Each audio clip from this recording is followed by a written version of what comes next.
नमस्कार मंडळी. जरा वेगळ्या पद्धतीनं मी मांडणी केलेली आहे. दरवेळेस मी खुर्चीत बसून वगैरे समजून सांगतो, पण आता कन्सेप्ट थोडासा डीप होत चालला आहे, तेव्हा मला बोर्डचा आधार घ्यावा लागतो आहे. हा संवाद चौथा आहे. तिसऱ्या संवादामध्ये आपण आस्तिक नास्तिक याचा मूलभूत जो अर्थ आहे, बेसिक अर्थ जो आहे, खरा अर्थ तो, आणि आत्ता जो व्यावहारिक अर्थ आहे, हे दोन्ही बघितले. परमेश्वर शोधायची गरज काय हा एक कन्सेप्ट बघितला, म्हणजे परमेश्वरचं दर्शनची गरज काय हे बघितलं. आणि प्रश्न आणि उत्तर, म्हणजे प्रश्न निर्माण झाला त्याचं उत्तर असतंच का याच्याबद्दल आपण डिस्कशन केलं. तर त्या संवादानंतर मला काही प्रश्न आले, म्हणजे काही विद्यार्थ्यांकडून बऱ्याच जणी प्रश्न विचारला की परमेश्वर दर्शन म्हणजे काय. मग त्याचं गरज असते हे कळलं, पण परमेश्वर दर्शन म्हणजे नेमकं काय. तर तो कन्सेप्ट मला आधी घ्यावा लागतो आहे आता, म्हणून मी संवाद चौथा जो आहे तो परमेश्वर दर्शनाबद्दल घेतो आहे. कारण मी शरीर आणि मनापासून मी सुरुवात करणार होतो, पण त्याच्या आधी मला हा कन्सेप्ट घेणं गरजेचं वाटलं. आपल्या भारतीय संस्कृतीमध्ये, पूर्ण भारतीय तत्त्वज्ञानामध्ये, कारण इस्लाम झालं, ख्रिश्चन झालं, पारशी झालं, किंवा ज्यू, कन्फ्युशियन, हे जे काय भारताबाहेरचे जे काही धर्म आहेत किंवा जे संप्रदाय, म्हणजे बेसिकली धर्म किंवा संप्रदाय म्हणूया, त्यांच्यातले शब्द आणि आपल्यातले शब्द यात फरक आहे. आपण आपल्या शब्दांचं बघूया. मग ते बौद्ध तत्त्वज्ञान असेल, हिंदू तत्त्वज्ञान असेल, वेदांत असेल, वेद असतील, उपनिषद असेल, ह्या सगळ्यांचा बेसिक अर्थ कुठल्या तरी त्या आपल्या व्हिडिओत येणारच आहे. लिंगायत तत्त्वज्ञान असेल, शीख तत्त्वज्ञान असेल, तर याच्यात जे शब्द वापरलेत ते एवढे वेगळे वापरलेत प्रत्येकानं, त्याच्यामुळं कन्फ्युजन व्हायची शक्यता असते. तर परमेश्वर दर्शन मी हेडिंग दिलं आहे समज आणि वास्तव. कारण आपल्याला ते समजलं, जे काय आपण समजतो आहे सध्या परमेश्वर दर्शन, बरेच जण, म्हणजे काही जण, तुमच्यापैकी काही जणांना ते क्लिअर झालं असेल की परमेश्वर दर्शन म्हणजे नेमकं काय, पण बऱ्याच जणांचा तो समज जरा वेगळा असतो आणि वास्तव वेगळं असतं. तर त्याच्याबद्दल मी बोलणार आहे. पण सुरुवातीला जे काही शब्दांचा जो काही सागर आहे, खूप शब्द आहेत, त्यातले मी काही शब्द घेतलेत आणि त्या शब्दांचा अर्थ आधी सांगणार आहे. कारण परमतत्व किंवा परमेश्वराचं दर्शन म्हणजे काय हे कळण्यासाठी, परमतत्व म्हणजे काय त्यासाठी मी काही शब्द घेतलेत. ते बऱ्याच साधूंनी, संन्यासांनी, योग्यांनी वापरलेले आहेत, आपल्या थोर विभूतींनी वापरलेत, काही अवतारांनी वापरलेत. तर ते शब्द जे आहेत त्या शब्दांचा अर्थ समजून घेऊया. हे जे मी व्हाईट कलरमध्ये जे लिहिलेत, पांढऱ्या रंगात जे शब्द लिहिलेत, ते एकाच गोष्टीचं एक्सप्लेनेशन देतात. एकच आहे, ते म्हणजे परमतत्व, परम सत्य. पण त्याला शब्द किती वापरलेत बघा.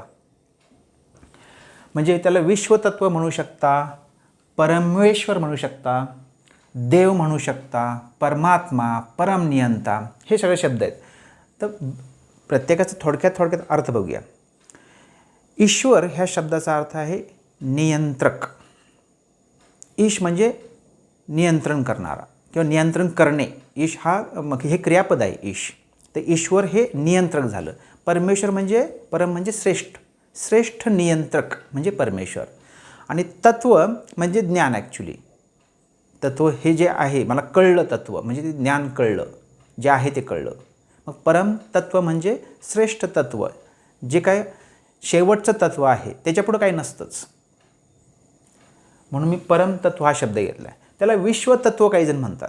स्पिनोजा नावाचा एक मोठा युरोपियन मोठा तत्वज्ञ होऊन गेला, तो विश्वतत्व म्हणायचा, म्हणजे आपल्या भाषेत परमतत्व. काही जण परमेश्वर म्हणतील, काही जण देव म्हणतील. देव हा शब्द दिव ह्या क्रियापदावरून आला आहे, त्याच्यावरून दिवा हा एक शब्द आहे. तर देव ह्या शब्दाचा अक्षरशः जो अर्थ आहे, शब्दशः जो अर्थ आहे तो आहे प्रकाश. देव म्हणजे प्रकाश. एकदा मोहम्मद पैगंबरांना एक प्रश्न विचारला होता त्यांच्या एका शिष्यानं की तुम्ही प्रत्यक्षात अल्लाहला बघितलं आहे का? त्यावेळेस मोहम्मद पैगंबरांनी उत्तर दिलं होतं, मी कसं काय बघू शकतो, कारण ते अखंड तेज आहे, त्या तेजाला मी कसं बघू शकतो, अखंड प्रकाश आहे तो. याचा अर्थ त्यांच्या भाषेतला तो जो शब्द आहे, म्हणजे त्यांना जे जाणवलं आहे ते पण हेच जाणवलं आहे, शब्द वेगळे आहेत. पण परमात्मा, परम म्हणजे श्रेष्ठ, आत्मा म्हणजे मीत्व म्हणजे जाणीव.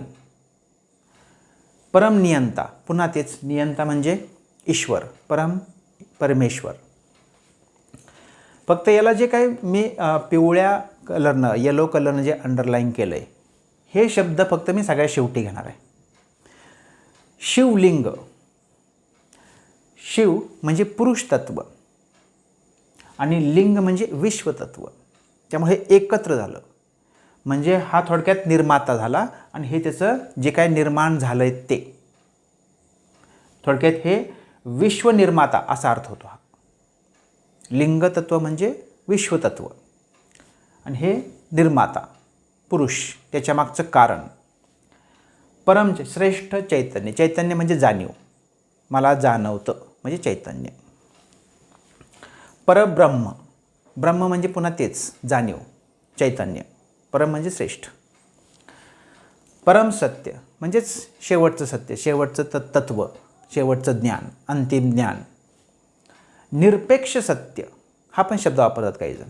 निरपेक्ष म्हणजे इंग्लिशमध्ये त्याला ॲब्सल्यूट म्हणायचं, म्हणजे कुठल्या अँगलनं बघितलं, कोणीही बघितलं तरी त्याला तेच दिसतं, निरपेक्ष दिसतं, त्यात बदल नाही होत.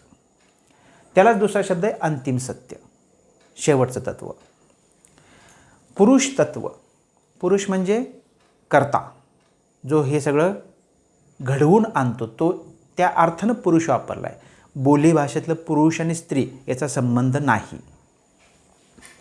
परमशक्ती, श्रेष्ठ शक्ती, जी काय एनर्जी आहे, जी काय ऊर्जा आहे, त्या अर्थानं हा शब्द वापरला आहे. ही जी पसरलेली ऊर्जा आहे ती सर्वश्रेष्ठ ऊर्जा, ह्या अर्थानं तो शब्द आलेला आहे. निर्माता, ह्या सृष्टीचा निर्माता, सृष्टीकर्ता म्हटलं त्याला.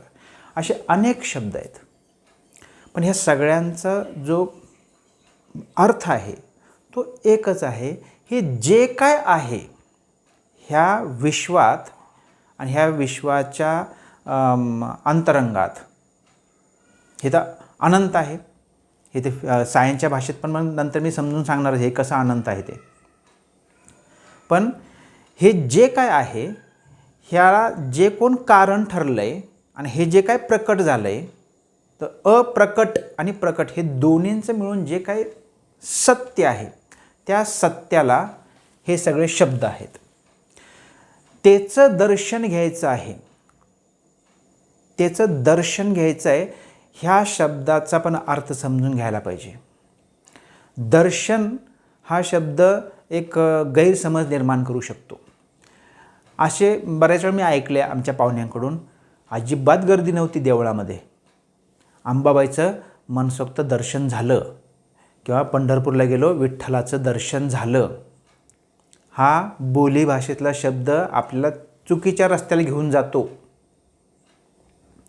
कारण दर्शन ह्या शब्दाचा अर्थ आहे तत्व, शास्त्र, विज्ञान, किंवा ह्या गोष्टींकडे घेऊन जाणारा जो रस्ता आहे, मार्ग आहे, त्याला आपण तत्व म्हणतो. आणि हे घेऊन जे जातं, ज्या पद्धतीने आपण जाऊ शकतो, जाणून घेऊ शकतो, त्याला म्हणायचं दर्शन. दाखवणारा रस्ता दाखवलेला आहे तो दर्शन.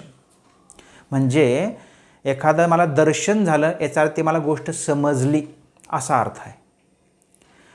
परमेश्वराचं दर्शन झालं, परमतत्वाचं दर्शन झालं म्हणजे काय झालं की मला ते सत्य समजलं, त्याला म्हणायचं दर्शन.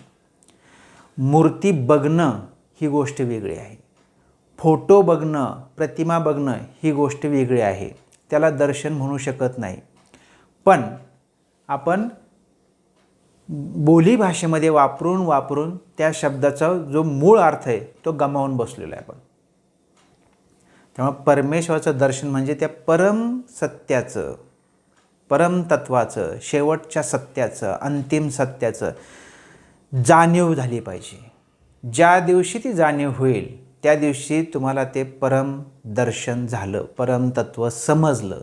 समजलं म्हणजेच दर्शन झालं. त्याच्यामुळं आपल्या भारतीय संस्कृतीमध्ये 6 प्रकारचे स्कूल्स होते, शाळा होत्या, शिक्षण पद्धती होत्या. त्यालाच दर्शन म्हणायचे, त्याला षट दर्शन म्हणायचे. त्याच्याबद्दल मी काहीतरी बोलणारच आहे. त्यातलं एक सांगतो, सांख्य आहे किंवा न्याय आहे किंवा वैशेषिक आहे किंवा वेदांती आहे. हे जे आहेत, हे जे 6 स्कूल्स आहेत त्याला स्कूल ऑफ थॉट म्हणूया आपण, विचारांची शाळा. ह्या पद्धतीचे विचार. आणि ह्या ज्या काही मी शाळा सांगितल्या, ह्या शाळांना आपण आस्तिक म्हणतो. हे सगळं आस्तिकबद्दल बोलतो, हे वेदाबद्दल बोलतो. आणि जे ह्या शाळांव्यतिरिक्त शाळा होत्या त्या नास्तिकांच्या शाळा होत्या. मग त्यात बौद्ध तत्त्वज्ञान आलं, त्यात लिंगायत तत्त्वज्ञान आलं, त्यात जैन तत्त्वज्ञान आलं, त्यात शीख तत्त्वज्ञान आलं. जे काय आहेत मागच्या वेळेस मी सांगितले. ठीक आहे. थोडक्यात हे असं आहे, दर्शनचा अर्थ असा आहे. बऱ्याच वेळा असं म्हटलं तर मला देवाचं दर्शन झालं. देवाचं दर्शन म्हणजे कुठल्याही मूर्तीचं दर्शन होऊ शकत नाही. मूर्तीत मावू शकत नाही परमेश्वर. हे मूर्तीत मावणारी गोष्ट नव्हे. हां, मूर्तीमुळे तुम्हाला फायदा होऊ शकतो, कॉन्सन्ट्रेशनसाठी, एकाग्रतेसाठी किंवा भाव निर्माण करण्यासाठी ते तुम्हाला सहाय्य होऊ शकतं. पण ती मूर्ती किंवा ते फोटो म्हणजे परमेश्वर नव्हे.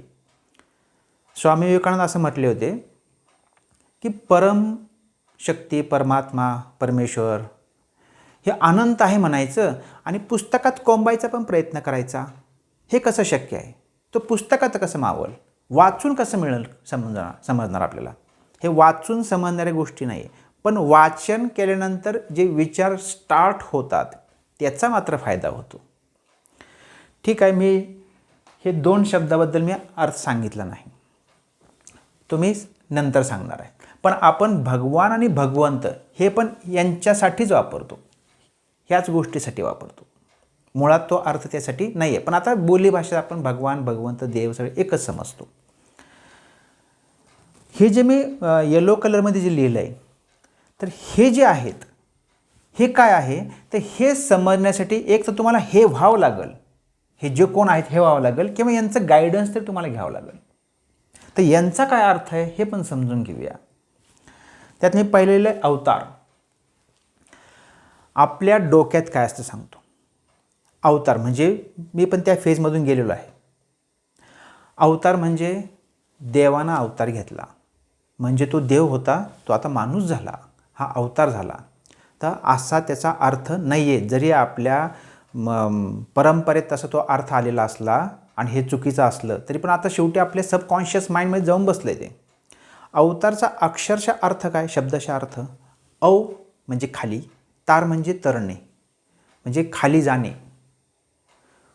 जसं अवगुण खालचा गुण किंवा अवलक्षण खालचं लक्षण, तसं अवतार खाली आलेला आहे.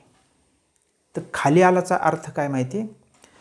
आणि अवतार असेल तर दर्शन होतं असं तुम्ही ऐकलं पण असेल. देवानं अवतार घेतला आणि देवानं दर्शन दिलं. याचा अर्थ समजून घ्या. उगाच शब्दांच्या मागं जाऊन काल्पनिक पाया पडायची गरज नाही आहे. अवतार असतो आणि खरंच असतो, कारण शब्दाचा अर्थ कळल्यानंतर कळ की अवतार म्हणजे नेमकं काय. कृष्णानं अवतार घेतला म्हणजे काय?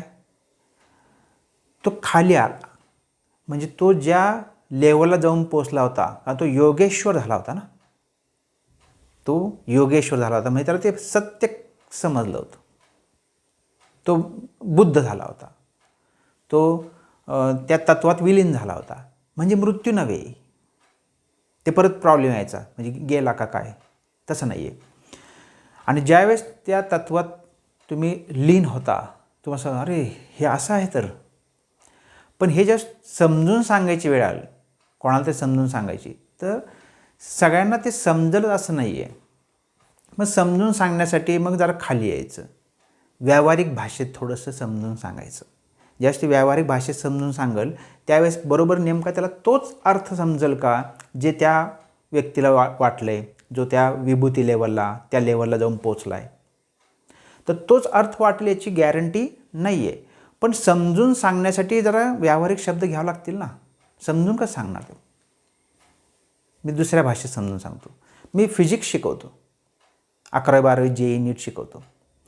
पण माझ्या मुलीला, लहान मुलीला मी त्याच पद्धतीने शिकवू शकतो का? नाही. मी जरा सोप्या भाषेत समजून सांगेल. याचा अर्थ मी खाली जाईल.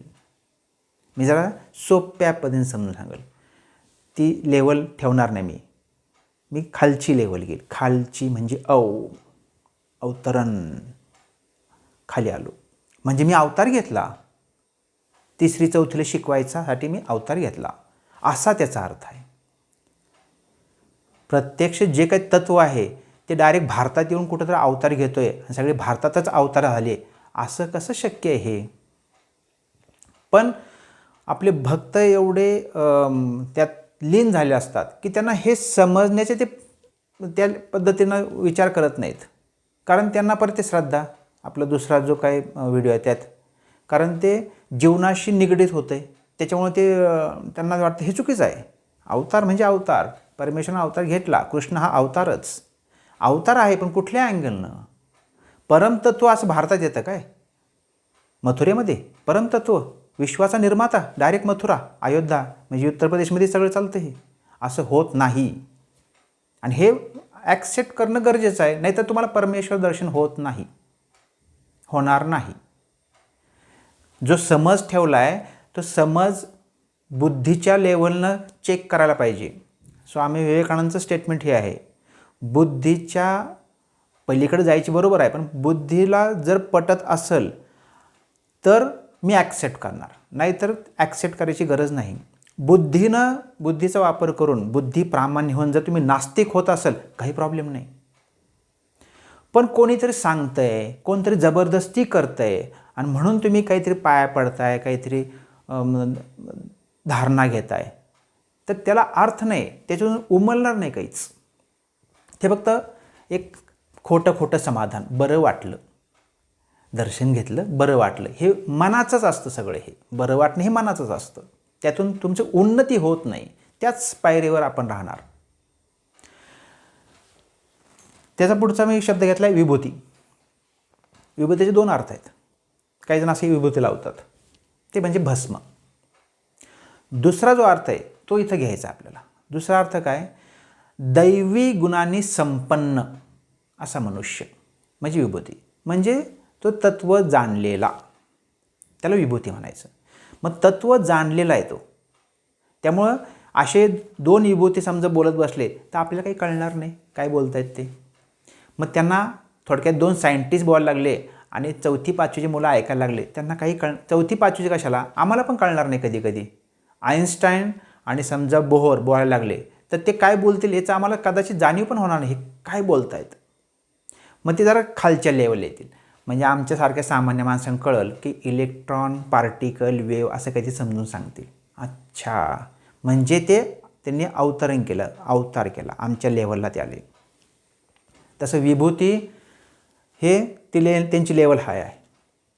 पण ज्यावेळेस ते समजून सांगता येतील, त्या लेवलला येतील, त्यावेळेस त्यांना अवतार म्हणायचं.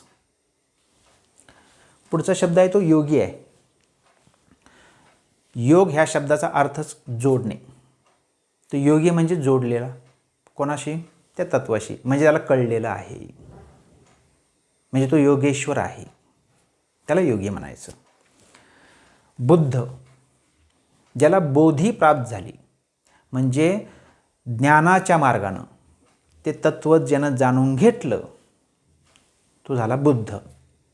मग जसं गौतम बुद्ध झाला, महावीर बुद्ध झाला, कृष्ण बुद्ध झाला, स्वामी विवेकानंद बुद्ध झाले, तसे सगळेजण बुद्ध होऊ शकतात. बुद्ध म्हणजे ही पदवी आहे, थोडक्यात ती पात्रता आहे.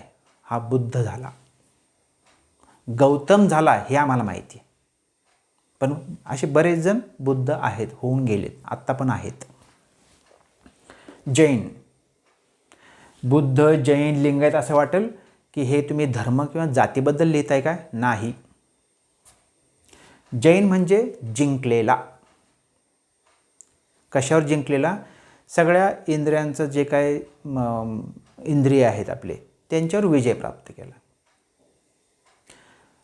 म्हणजे थोडक्यात जे ज्ञान असं त्याला मिळवलं की त्याला आता कंट्रोल ठेवावं लागत नाही, ते कंट्रोल असतं. तो जैन. लिंगायत. लिंग तत्व जो धारण करतो तो लिंगायत. लिंग तत्व म्हणजे मग सांगितलं तो विश्वतत्व. म्हणजे विश्व काय आहे, थोडक्यात हे अफाट निसर्ग काय आहे, ह्या अँगलनं तो विचार करतो, तो लिंगायत. भक्त. मला एक आठवते, बाबा महाराज सातारंगांचं एक वाक्य मला खूप आठवते, 30 वर्षापूर्वीचं आहे. ते असं म्हटले होते 1991ला, जो विभक्त नाही तो भक्त. किती छान. म्हणजे जो सेपरेट नाही कोणापासून, त्या तत्वापासून, परमतत्वापासून, तो भक्त. जो विभक्त नाही तो भक्त. त्या अर्थानं हा भक्त आहे. जो भक्ती ठेवतो, जो एकच समजतो, तो भक्त. पुढचा शब्द घेतला आहे ऋषी. बऱ्याच वेळा गैरसमज असा असतो, ऋषी मुनींनी लिहून ठेवलं आहे.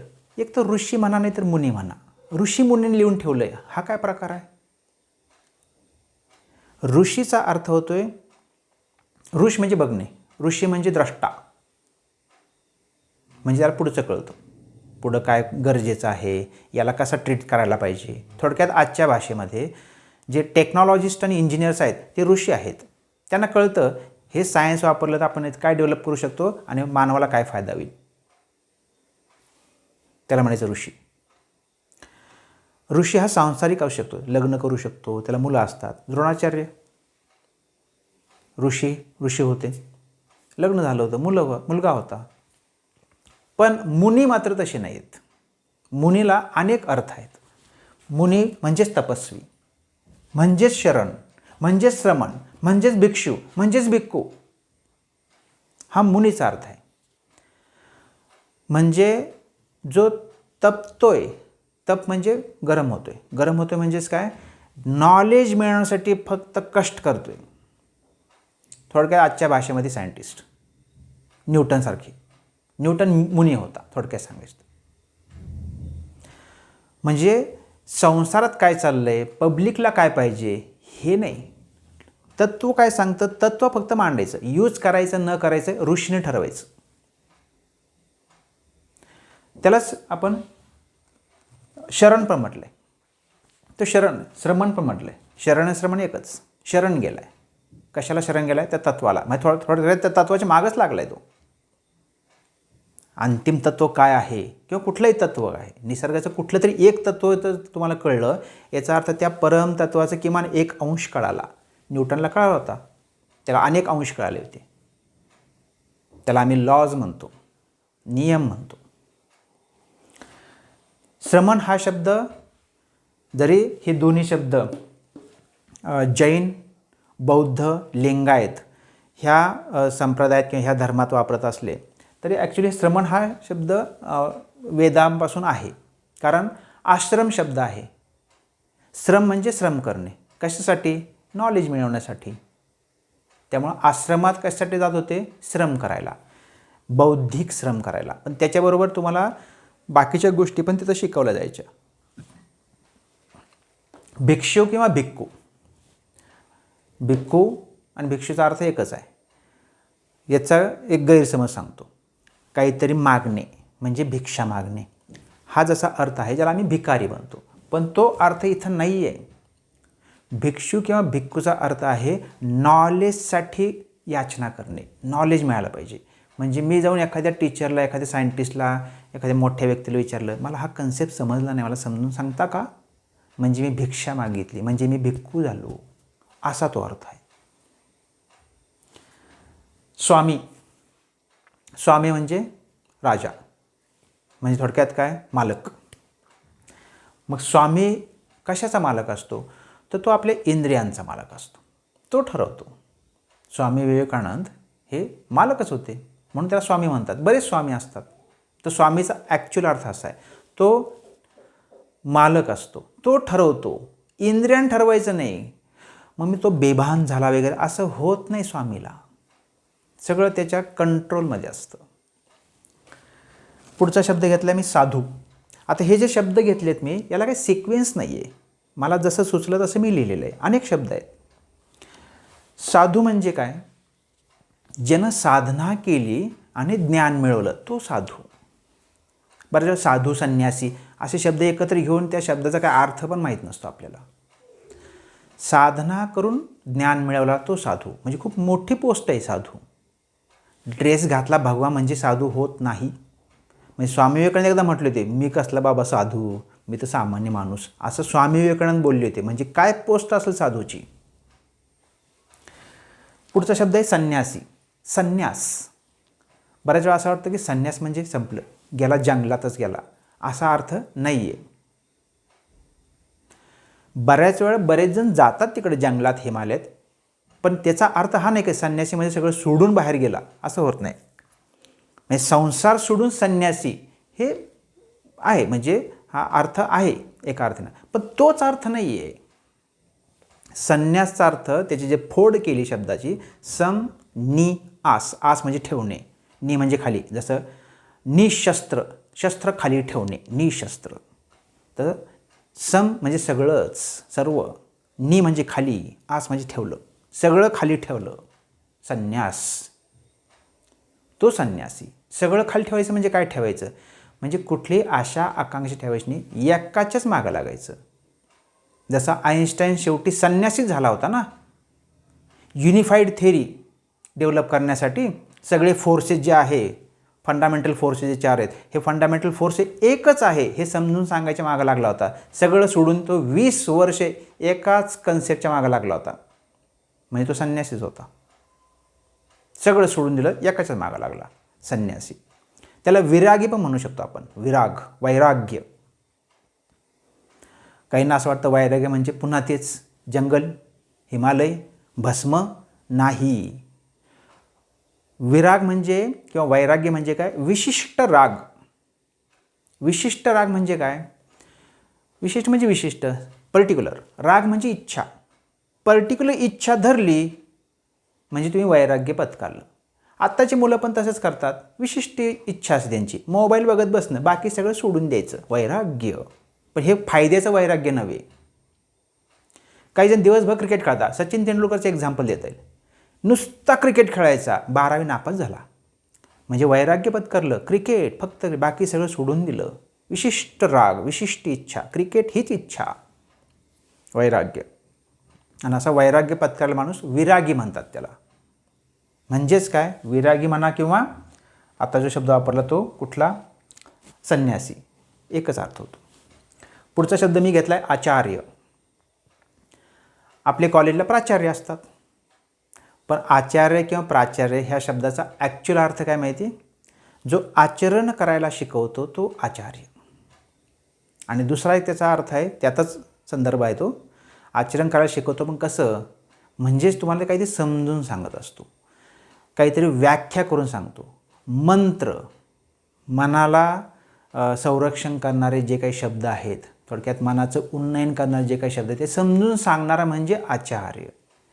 त्याला थोडंसं इंटेन्सिटी वापरायसाठी प्राचार्य म्हणतात, ती गोष्ट वेगळी, पण आचार्याचा अर्थ असा आहे. पुढचा शब्द घेतला मी गुरु. त्याला अनेक शब्द आहेत. गुरु आहे, उद्धारक आहे, प्रेरक आहे. बरेच असं असतं, गुरु नव्हे शिक्षक, शिक्षक नव्हे गुरु, असं शब्द, पण त्याचा अर्थ सांगत नाहीत. मी तर शिक्षक नाही घेतला, गुरु घेतला आहे. गुरुचा की जो प्रेरणा देतो. गुरु म्हणजे प्रेरणा देणारा, प्रेरक. गुरुचा अर्थ, ॲक्च्युअल अर्थ प्रेरक. त्याला उद्धारक म्हणतो. उद्धारक म्हणजे दुसऱ्याचं उन्नयन करू शकणारा, दुसऱ्याला तो अपलिफ्टमेंट करू शकतो, दॅट इज गुरु. ओके. अजून एक शब्द घेतला आहे महाराज. आपण शिवाजी महाराज म्हणतो, पण महा म्हणजे मोठे आणि राजा म्हणजे नियंत्रक. म्हणजे त्या अर्थानं शिवाजी हे महाराज, मोठे नियंत्रक होते स्वराज्याचे. पण ज्यावेळेस आपण अध्यात्मामध्ये, धर्म, योगशास्त्रात ज्यावेळेस महाराज शब्द घेतो, तो महाराज म्हणजे मोठा नियंत्रक, म्हणजे पुन्हा तेच आपल्या इच्छा आकांक्षा आपले इंद्रिय याच्यावर तो नियंत्रण ठेवू शकतो, तो महाराज. पुढे घेतलं मी अरहंत. हा जैन तत्त्वज्ञानामध्ये बऱ्याच वेळा वापरला तो अरहंत, जो विकारांच्या पण पलीकडे गेला, कुठलेच विकार नाही, निर्विकार राहू शकतो, अरहंत. शब्द जरी ह्या पर्टिक्युलर तत्त्वज्ञानात घेतला असलं तरी पण तो आपण सगळीकडे वापरू शकतो. पण आपल्याला शब्दांचंच एवढं ते हे वाटतं की नाही हा त्या धर्मातला आहे, ह्या त्या जातीतला आहे, याच्यातच आपलं लाईफ चाललं आहे. अर्थ समजून घ्यायचा, फायद्याचं बोलायचं, नॉलेजचंच बोलायचं, तरच प्रगती होईल. नाहीतर आयुष्यभर एकाच पायरीवर आपण आयुष्य काढू, एकच पायरी ज्ञानाची. बाकी भौतिक गोष्टी आपण प्रगती भरपूर करू, पण जे काय आहे, जे काय परमतत्व आहे, खरंच काय आहे, शेवटचं तत्त्व काय आहे, म्हणजे माझा जन्म व्हायच्या आधी आणि मृत्यूनंतर म्हणजे मी असणार की नसणार परत ह्या विश्वात, हे समजून घेण्यासाठी ही सगळी धडपड आहे. तथागत हे बौद्ध तत्त्वज्ञानात वापरलेलं आहे. तथागतचा अर्थ होतो आहे आगत, सुस्वागत किंवा स्वागत म्हणतो आपण. सुस्वागत हा तसं डबल मिनिंगचा होतो आहे, म्हणजे सुस्वागत. त्याच्याबद्दल मी बोलत नाही, नंतर बोलतो. आगत म्हणजे आगमन, जो सत्याकडं आलेला आहे, तो तथ्याकडं आलेला आहे. तथागत म्हणजे गौतम बुद्धांसाठी वापरलेला शब्द आहे तथागत. हा तथ्याकडं आलेला माणूस आहे, सत्याकडं आलेला माणूस. आपण पण सत्याकडे जातो ना, फिजिक्स शिकतो किंवा एखादं सायन्स शिकतो म्हणजे आपण तथ्यच जाणून घेतो ना, तथ्याकडेच गेलो ना आपण पण तथागतच आहोत. संत, इंग्लिश जर शब्द बघितला तर संतला सेंट म्हणतात. म्हणजे आपण सेंट मार्गारेट म्हणतो, बरेच शब्द आहेत. तर सेंट हा शब्द पवित्र ह्या अर्थ नाही, पण तो शब्द इथं नाही आहे. शब्दांचं ते सेम वाटतं म्हणून सांगितलं. तर संत म्हणजे ज्याला सत्य ज्यानं जाणलं तो संत. ईश्वर किंवा नियंत्रक मगाशी मी सांगितलं, म्हणजे हे सुद्धा मानवातली गोष्ट आहे. परमेश्वर गोष्ट ती अंतिम तत्व, पण ईश्वर तुम्ही मी होऊ शकतो. जसं गणेश, मागच्या मी एका व्हिडिओ सांगितलं होतं, गणांचा ईश, गणावर कंट्रोल करू शकतो, गटावर कंट्रोल करू शकतो. मनीष, मनावर कंट्रोल करणारा, म्हणजे ईश्वर आपल्यातच असतात, मनीश्वर. नियंत्रक, नियंत्रण करणारा. वेदांती, वेदांचा ज्याला पूर्ण जाणीव झाली, पूर्ण वेद ज्याला कळले. वेद शब्दाचा अर्थ सांगितला आहे विद्यार्थी किंवा ज्ञान, वेदावरून घेतलेला शब्द येतो. सॉरी. तर वेदांती म्हणजे ज्याला वेद तत्त्वज्ञान पूर्ण आकळलं आहे, तो वेदांती. साधक, जो साधना करतोय तो साधक. कसली साधना करतोय? जाणीव करून घ्यायची, अंतिम तत्वाची जाणीव करून घ्यायची जी साधना करतोय तो साधक. पण याचा अर्थ बाकीच्या गोष्टीचा प्रयत्न जो करतोय तो साधक नाही का? तो पण आहे ना. जे विद्यार्थी दशेमध्ये परीक्षेसाठी प्रयत्न करत असतात, नोकरीसाठी प्रयत्न करत असतात, ते पण साधकच आहे. ते पण काहीतरी साधन वापरून काहीतरी साधनाच करत असतात. UPSCची जी काही तुमची तयारी चालू असेल तर ती पण साधनाच चालू आहे, म्हणजे तुम्ही साधक आहात. पण हा विषय हा आहे म्हणून मी साधकचा अर्थ तो सांगितला, नाही तर आपण सगळे साधक आहोत. आता ह्या दोन शब्द जरा सांगतो. इथं तो शब्द इथं नाही पाहिजे, इथं पाहिजेत. भगवान हा जरी आपण परमतत्वासाठी वापरत असलो तर भगवान हा पहिल्यांदा जो शब्द वापरला तो गौतम बुद्धांसाठी वापरलेला आहे. कारण तो भगवा ह्या शब्दावरून आलेला आहे. भगवा हे ॲक्च्युली एका रंगाचं, ॲक्च्युली ते कपड्याचं नाव आहे. ॲक्च्युली ते जे चिवर घालायचे ना बौद्ध भिक्खू, त्या चिवरला भगवा म्हणायचे, चिवरलाच भगवा म्हणायचे. आणि त्याचा कलर हा आता आपण ज्याला भगवा कलर म्हणतो तसा कलर होता. त्यावेळेस भगवा कलर असा शब्द नव्हता, भगवा रंग नव्हता, पण त्याला भगवा म्हणायचे. पण भगवा त्या माणसांना म्हणत होते का चिवरला म्हणत होते? माणसांना म्हणत होते. तो भगवा आहे. तो भगवा आहे म्हणजे काय? तो चांगल्या गुणांनी युक्त आहे, म्हणजे तो सत्य माणूस आहे, सत्य मानणारा, सत्य बोलणारा, चांगला माणूस, खूप चांगला माणूस, संपन्न माणूस, तो भगवा. मग ज्यावेळेस बौद्ध ते तत्त्वज्ञान जे सांगायचे ते त्या गुणांयुक्त, त्या अभ्यासांयुक्त असायचे. त्यावेळेस तो पाली भाषेतला शब्द वापरायचे, भगवा आहे. पण नंतर तसे ड्रेस घालणारे अनेक दिसले, ते सगळ्यांनाच भगवा म्हणायचे. आणि त्याच्यामुळे तो भगवान शब्द गेला. ते भगवान आहेत म्हणून भगवान बुद्ध झाले. आणि नंतर तोच शब्द भगवा आपण म्हणतो ना, धनवंत, कीर्तिवंत, म्हणजे कीर्ती धारण करणारा, तसं भगवा त्याला वंत असं अटॅचमेंट आली म्हणून तो भगवंत झाला. म्हणजे भगवान आणि भगवंत हे तसं वेगळं नाही आहे. हे मी सगळं जे सांगितलं हे शब्दांचा अर्थ कळावा म्हणून सांगितलं. आता आपण जो कन्सेप्ट मी घेतला आहे तो दर्शन, त्या दर्शनचा थोडा अंदाज तुम्हाला आला असेल की दर्शन म्हणजे बघणे नव्हे. दर्शनचा अर्थ असा आहे की तत्त्व समजणे, अंतिम तत्त्व समजणे. आणि मी जो काही शरीर आणि मन ह्या मार्गानं तिथं पण पोचणार आहे पुढच्या भागामध्ये. त्या भागाच्या आधी हा पाठ का टाकला, कारण हे समजावं. अशा अनेक शब्द येणार आहेत वाटेमध्ये. त्यावेळेस मला एखादा असा व्हिडिओ घ्यावा लागेल की शब्दांचा अर्थ समजून सांगावा लागेल. ज्या वेळेस आपल्याला परम दर्शन होतं त्यावेळेस आपल्याला ही जाणीव होणार नाही सध्या काय चाललं ते. एवढं आत्मविश्वासाने मी का बोलतोय,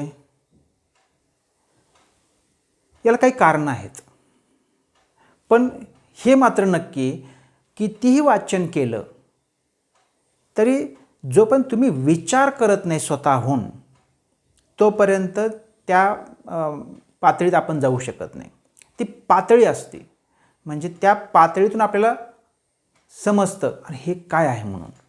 त्या पातळीच्या परत नॉर्मल पातळीला आलो, व्यावहारिक पातळीला आलो तर आपल्याला ती जाणीव राहत नाही. मग परत आपल्याला ही जाणीव होती. म्हणजेच मला जे सांगायचं आहे ते द्वैत आणि अद्वैत याच्याबद्दल मला बोलायचं आहे. म्हणजे त्या पातळीत गेलं त्यावेळेस आपण अद्वैत भावात असतो. आणि ज्यावेळेस आत्ता मी तुमच्यासंग बोलतो आहे त्यावेळेस मी द्वैत पातळीत आहे. द्वैतचा अर्थ तसं बघितलं तर दोन आहे आणि अद्वैतचा अर्थ आहे दोन नाही. आता दोन नाही म्हणजे मग तीन का एक, तर दोन नाहीचा अर्थ एक. नाही तर काही जण असं म्हणतील दोन नाही म्हणजे आम्ही किती पण घेऊ, आमच्याकडे इन्फिनिट नंबर्स आहेत. नाही, द्वैत अद्वैत. द्वैत म्हणजे दोन, अद्वैत म्हणजे दोन नाही म्हणजेच एक आहे. तर तो एकत्व ह्या अर्थानं घेतलेला आहे तो अद्वैत. एकत्व हे युरोपियन तत्त्वज्ञानात वापरतात, अद्वैत भारतीय तत्त्वज्ञानात वापरतात. मोनोइझम म्हणतात तिकडं, इकडं ड्युॲलिझम म्हणतात, द्वैत. तर हे काय असतं, तर परमेश्वर दर्शनाची ही जी स्टेप आहे, जे समजून घ्यायचं आहे ते. परमेश्वर दर्शन म्हणजे तुम्हाला मूर्ती दिसणार नाही आपल्या लाईफमध्ये कधीच. दृष्टांत झाला याचा अर्थ काय होतो माहिती आहे? दृष्टांत झाला म्हणजे खरोखर एखादी मूर्ती समोर आली याचा अर्थ ते आपले भ्रम आहेत. दृष्टांत झाला याचा अर्थ आपण जो काही विचार करतोय ते विचार जाणीवेचे पातळीवर करत असू तर आपल्याला कळतं. म्हणजे थोडक्यात काय, आपण ज्याला कॉन्शियस म्हणतो, कॉन्शियसनेस म्हणजे मला कळतं मी विचार करतोय, आता जरा असा विचार करतोय, हे कॉन्शियस झालं. आणि मी समजा हे सगळं विचार करता करता परत आपल्या व्यावहारिक पातळीवर वागायला लागलो, दुसरं काहीतरी विचार करायला लागलो, माझ्या ड्युटीचा विचार करायला लागलो. आणि जो काही मी विचार करत होतो तो सध्या मी नाही करत, पण सबकॉन्शियस पातळीला न्यूरॉनचे कनेक्शन चालू असतात. ज्यांना सायन्स थोडंफार माहिती त्यांना हे कळलं असेल, न्यूरॉनचे कनेक्शन चालूच असतात. आणि हे कधीतरी अचानक मी असं शांत बसलेलं असताना अचानक मला जाणवतं, अरे हां हे असं पण होऊ शकतं. हे असं जाणवणे जास्त नाही, याला स्फूर्ती म्हणतो आपण. स्फूर्ती, मला स्फुरलं. तो बुद्धीचा सर्वोच्च आविष्कार असतो स्फूर्ती. हे का होतं? कारण सबकॉन्शियस माइंडमध्ये जे काही कनेक्शन चालू असतात ते प्रकट पातळीला, कॉन्शियस माइंडला ते जाणवतं. थोडक्यात ते अंतर्मनातून बाह्यमनात येतं. त्याला आम्ही म्हणतो मला सुचलं, आतला आवाज, असले शब्द वापरतो आपण. हे घडत असतं. म्हणजे मीच जाणून घेणार आहे. त्या विद्यार्थ्यांनी विचारलं होतं, प्रश्न विचारायचा कोणाला? प्रश्न कोणालाच विचारायचा नाही आहे. प्रश्न तुम्हालाच पडला आहे, तुम्हीच त्या उत्तराच्या सगळ्यात जवळ असणार आहे. ज्याला प्रश्न पडतो तोच उत्तराच्या जवळ असतो. हे वाक्य लक्षात ठेवायला पाहिजे. ज्याला प्रश्न पडत नाहीत उत्तराचा विषयच नाही. असं कधी होईल का की मला दोरी सापडली आणि त्याला एकच टोक आहे? असं होत नाही. त्याला दोन्ही टोक असलेच पाहिजेत. किंवा असं होईल का 2 टोक सापडले पण दोरीच नाही? असं पण होत नाही. जे काय असेल ते अखंड असतं. त्यामुळं प्रश्न कधी निर्माण होईल? दोरी दिसली तर प्रश्न ना, की पहिलं टोक आहे, दुसरं टोक, जाडी किती, लांबी किती, कलर, हे प्रश्न निर्माण होईल. दोरीच नाही तिथं तर प्रश्न निर्माण होत नाही. त्यामुळे प्रश्न विचारायचा कोणाला? स्वतःलाच विचारायचा. उत्तर आपणच देणार आहे. कधी? त्या पातळीत पोचल्यावर. कसं पोचायचं हे आपण बघणारच आहे. कसं पोचायचं त्याला मार्ग आहेत, अनेक मार्ग आहेत. पण ज्यावेळेस ते कळल त्यावेळेस आपण अद्वैत भावात असणार. आपल्याला काही समजणार नाही. आणि हे शक्यतो रात्री 10-11च्या दरम्यान झोपेच्या आधी जर तुम्ही शांत बसले तर तुम्हाला हे जाणवू शकतं. निवांत शांत एकटं बसायचं आणि तो विचार करायचा. हळूहळू काही गोष्टी क्लिक होतील. किंवा पहाटे उठल्यावर तुम्ही अर्धवट झोपेत असतात त्यावेळेस हे क्लिक होऊ शकतं. कारण त्यावेळेस अत्यंत शांत असतं. ती प्रगाढ शांतता असते. ती मनाच्या एकदम खोल जात असतो आपण. त्यावेळेस ते क्लिक होत असतं. आणि हे ज्यावेळेस आपल्याला समजल त्यावेळेस आपण अद्वैत भावात असणार. म्हणजे थोडक्यात काय असतं ते अद्वैत आणि जाणवतं ते द्वैत. म्हणजे कसं की आपण असं म्हणतो ना की समजा मी कुठला तरी कन्सेप्ट घेतलं. पेपर घेऊया आपण. पेपरचा एक तुकडा बाजूला केला. किंवा समुद्र घेऊया, सगळ्यात सोपं. समुद्र जर घेतला, समुद्राचं पाणी अखंड आहे. खूप मोठा अमर्याद समुद्र समजा. मग लाटा तयार होतात. मग लाट ही समुद्राची असते. मग लाट काय म्हणेल? मी समुद्र नाही, मी लाट आहे. पण ती नंतर विरून पण जातील. याचा अर्थ काय? ते अखंड आहे पण जाणीव थोड्या वेळासाठी, 70-80 वर्षासाठी जाणीव वेगळी होती.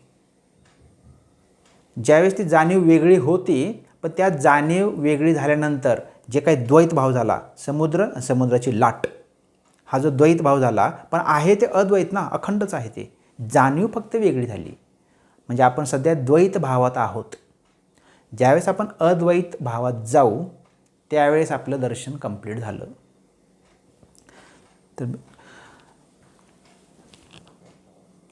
तर पुढच्या भागामध्ये आपण शरीर आणि मन ह्या मार्गे आपण ते अद्वैत भावापर्यंत जाणार आहोत.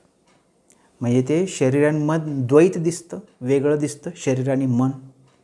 पण शरीर आणि मन हे पण एकच आहे, अद्वैत आहे.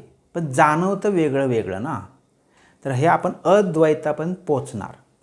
ज्यावेळेस प्रत्येक पार्टनं मी असं घेऊन जाणार, याचा अर्थ मी अद्वैतापर्यंत पोचवायचं, सांगायचा प्रयत्न करणार. विचार तुम्हाला करायचा आहे. ज्यावेळेस तुम्ही विचार करणार, खूप विचार करणार, खूप मेहनत घेणार, त्यावेळेस तुम्हाला क्लिक होत जाईल. अच्छा हे असं आहे तर, अच्छा हे असं आहे तर, याचा तुम्हाला ते अंश दिसायला लागले परमात्म्याचे, परमतत्वाचे. ते तुम्हाला सत्य जाणवायला लागलं, ते ज्ञान कळायला लागलं. ते परमेश्वर दर्शन. कुठली मूर्ती कुठल्याही प्रतिमा होणार नाही. दर्शन तसं नसतं. तर आपण पुढच्या भागामध्ये मन आणि शरीर ह्या मार्गे हळूहळू बघणार. अशा अनेक मार्ग आहेत, अनेक मार्ग आहेत. हा मी जो काही विज्ञानाचा आणि अध्यात्माचा कंपॅरिझन करत करत, याचा अर्थ फक्त विज्ञान घेणार नाही, अध्यात्मातले योगशास्त्रातले पण शब्द घेणार आहे मी मन आणि शरीर समजून सांगताना, आणि त्यांचा संयोग पण समजून सांगणार. तर हे पुढच्या भागात आपण त्याबद्दल बघूया. आणि तोपर्यंत तुम्ही विचार करा. कारण विचार केल्याशिवाय होणार नाही. फक्त ऐकून सोडू नका, ही माझी कळकळीची विनंती आहे. धन्यवाद.